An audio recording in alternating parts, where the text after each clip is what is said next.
सभी का पुनः ऑनलाइन क्लास में स्वागत है। अभी हम लोग पढ़ने जा रहे हैं क्लास 12 का मैथमेटिक्स। इसमें हम लोग डिटर्मिनेंट पढ़ रहे हैं। डिटर्मिनेंट के अंतर्गत पिछली क्लास में हम लोग पढ़े थे कि अगर कोई 2 वेरिएबल 3 वेरिएबल में लीनियर इक्वेशन दे दिया जाए तो डिटर्मिनेंट और मैट्रिक्स के सहायता से आप कैसे उसका यूनिक सॉल्यूशन ज्ञात करें। यानी कि जो सॉल्यूशन हम लोग तैयार करने का विधि पढ़े थे वह कहलाता है आव्यूह विधि, जिसमें तो सबसे पहले हमारा यह काम होता है कि हम कंसिस्टेंसी जानते हैं, यानी कि हल होगा कि नहीं होगा दिए गए समीकरण का। यानी कि हल अगर होता है किसी समीकरण का तो वह समीकरण संगत समीकरण कहलाता है, और जब हल नहीं होता है तो उसको असंगत कहते हैं। तो पहले हमको यह चेक करना होता है कि संगत है कि नहीं। तो उसके लिए हमने कुछ काम किया। काम क्या किया था कि जो समीकरण देता है उसके गुणांक, यानी कि जो वेरिएबल होता है उसके कोफिशिएंट से हम एक मैट्रिक्स बनाते हैं, जो मैट्रिक्स होता है ए। वेरिएबल से एक मैट्रिक्स बनाते हैं जो होता है मैट्रिक्स एक्स, और एक जो अचर यानी कांस्टेंट टर्म होता है उससे जो एक मैट्रिक्स बनाते हैं उसको हम लेते हैं बी। हम सबसे पहले क्या करते हैं, ए का डिटर्मिनेंट निकालते हैं।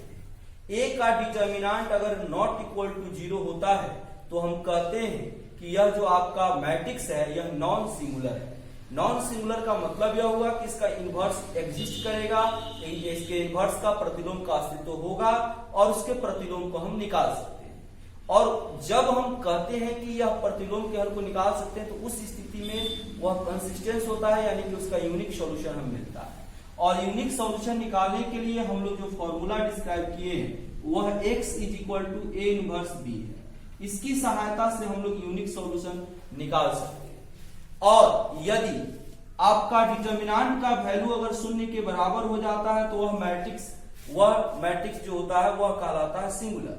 जब वह सिंगुलर हो जाता है तब कंसिस्टेंसी हम दूसरे तरह से प्राप्त करते हैं। तब हम क्या करते हैं, तो इसका एडजॉइंट निकालते हैं और एडजॉइंट निकाल करके तब उसको हम b के साथ गुना करते हैं। अगर यह नॉट इक्वल टू 0 आता है तब इसका कोई सॉल्यूशन नहीं होता है। इस स्थिति में कहते हैं कि यह जो आपका मैट्रिक्स है, यह जो आपका इक्वेशन है, यह इनकॉन्सिस्टेंस होगा, यानी कि असंगत होगा, यानी कि इसका कोई हल हमें नहीं मिलेगा।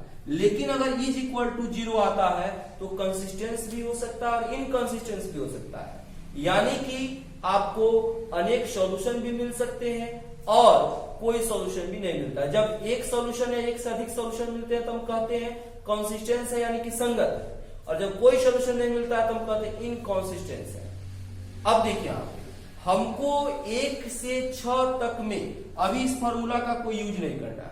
हमको 1 से 6 तक में हमको सिर्फ बताना है कि कौन सा दिया गया समीकरण युग्म या त्रिक संगत है या असंगत है। तो हमको बस उसी के बारे में सोचना है। तो हम करेंगे क्या, हम वहां पे जो वेरिएबल होगा उसके कोफिशिएंट से एक मैट्रिक्स तैयार करेंगे, उस मैट्रिक्स का डिटर्मिनेंट निकालेंगे। उस डिटर्मिनेंट का वैल्यू अगर 0 के बराबर नहीं होगा तो वह एक यूनिक सॉल्यूशन देगा। जब यूनिक सॉल्यूशन देगा तो वह समीकरण आपका कंसिस्टेंस होगा, यानी कि संगत होगा। अगर उसके डिटर्मिनेंट का वैल्यू 0 के बराबर हो जाता है, यानी कि सिंगुलर होता है, तो उस स्थिति में कंसिस्टेंस और इनकंसिस्टेंस हम डायरेक्ट नहीं बता सकते। तब आपको करना क्या होगा, उसका एडजॉइंट निकालना पड़ेगा। एडजॉइंट के साथ b का गुना करें।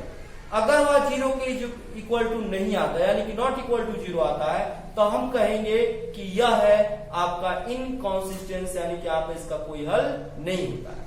अगर वह 0 के बराबर आ गया तो हम कह सकते हैं कि यह कंसिस्टेंस भी होगा और इनकंसिस्टेंस भी होगा, यानी कि इसका अनेक हल भी हो सकता है और कोई हल भी नहीं हो सकता है। लेकिन एक बात यहाँ पर ध्यान रखेंगे, जो हम लोग पढ़े हैं मैट्रिक्स मेथड जिससे कि हमको निकालना है, हम केवल यहाँ पर निकालेंगे यूनिक सॉल्यूशन, यानी कि जो हमारा काम हो रहा है वह केवल और केवल यूनिक सॉल्यूशन के लिए ही हो रहा है।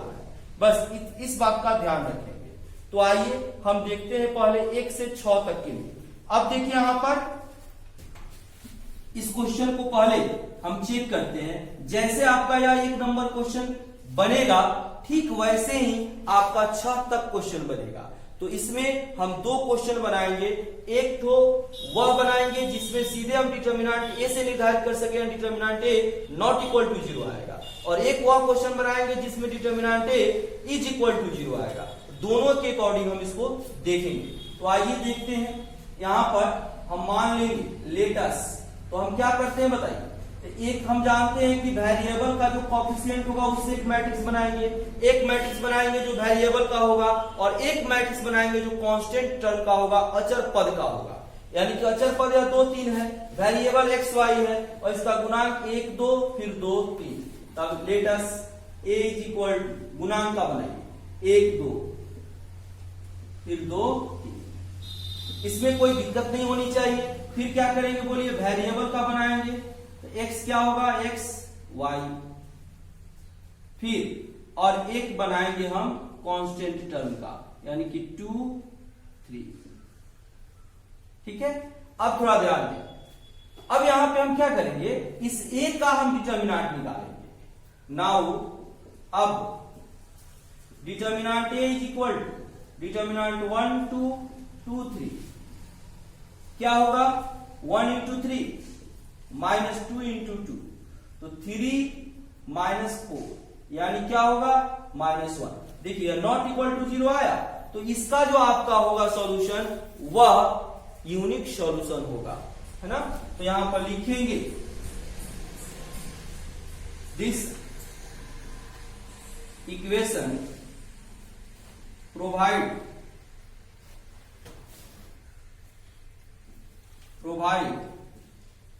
unique solution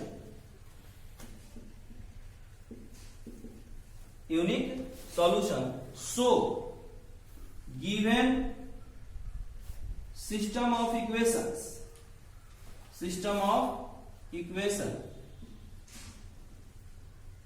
are consistence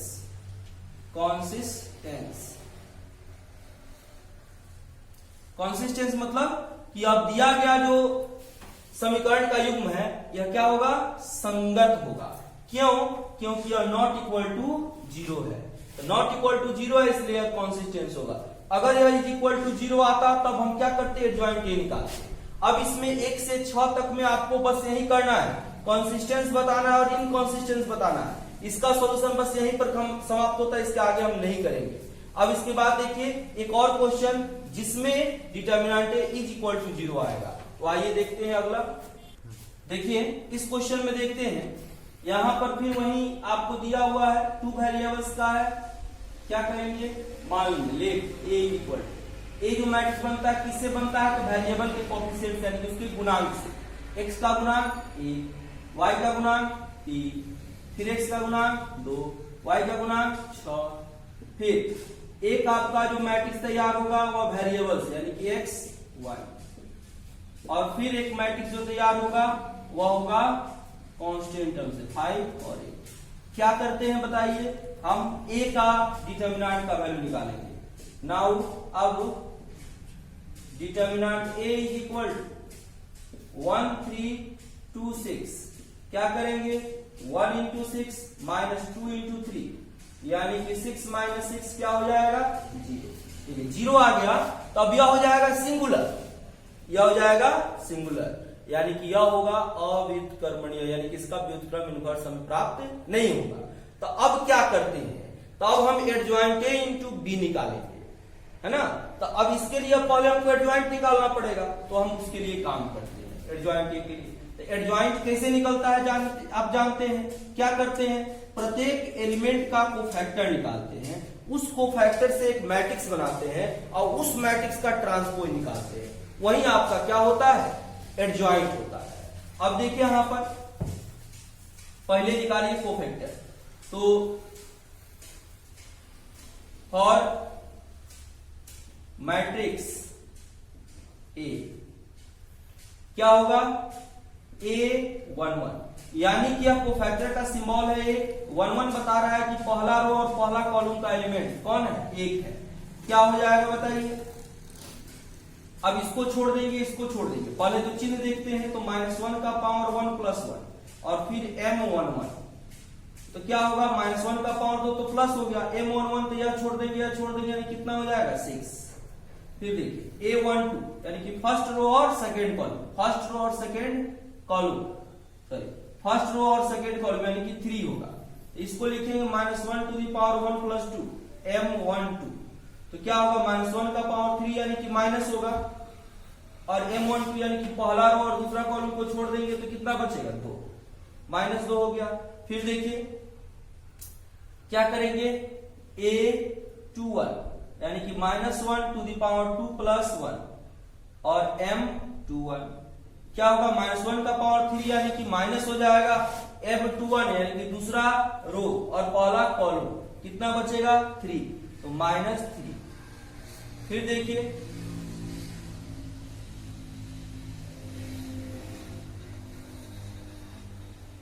क्या लिखेंगे, a22 -1 to the power 2 plus 2 और m22, तो -1 का पावर 4 प्लस हो गया, m22 यानी कि दूसरा रो को और दूसरा कॉलम को छोड़ देंगे, क्या बचेगा 1।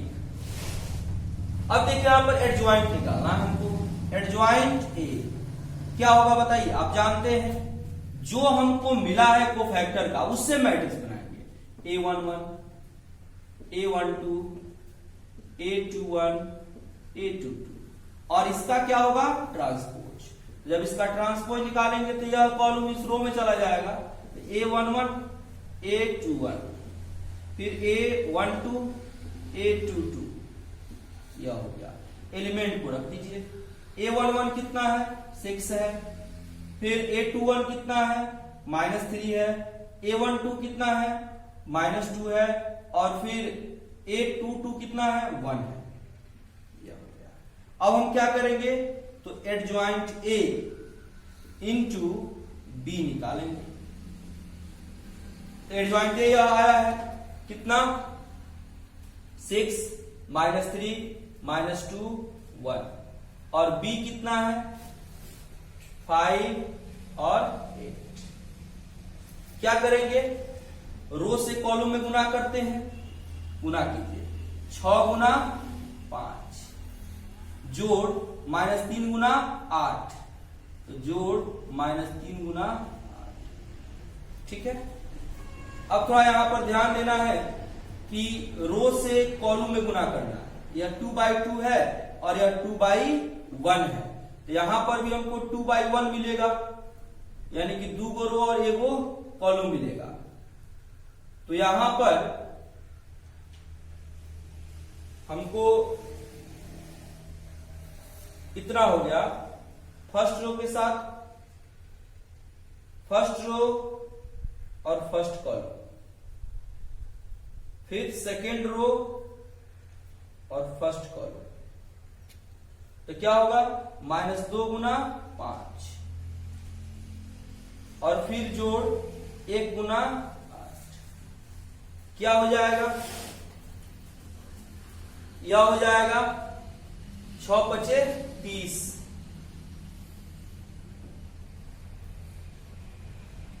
प्लस माइनस -24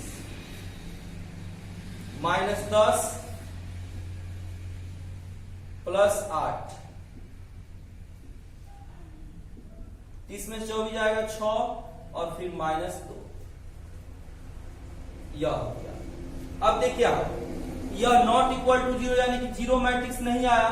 अब जीरो मैट्रिक्स नहीं आया तो यहां पर यह क्या हो जाएगा, यह हो जाएगा इनकॉन्सिस्टेंस, यानी कि यह असंगत होगा, इसका कोई हल नहीं होगा। तब क्या लिखेंगे, तो लिखेंगे this system of equation,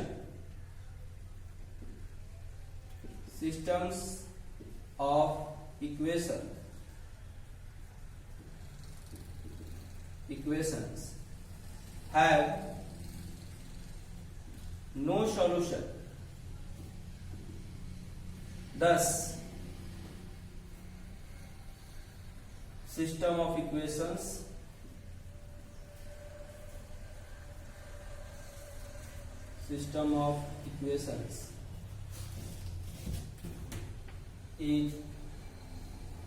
are inconsistent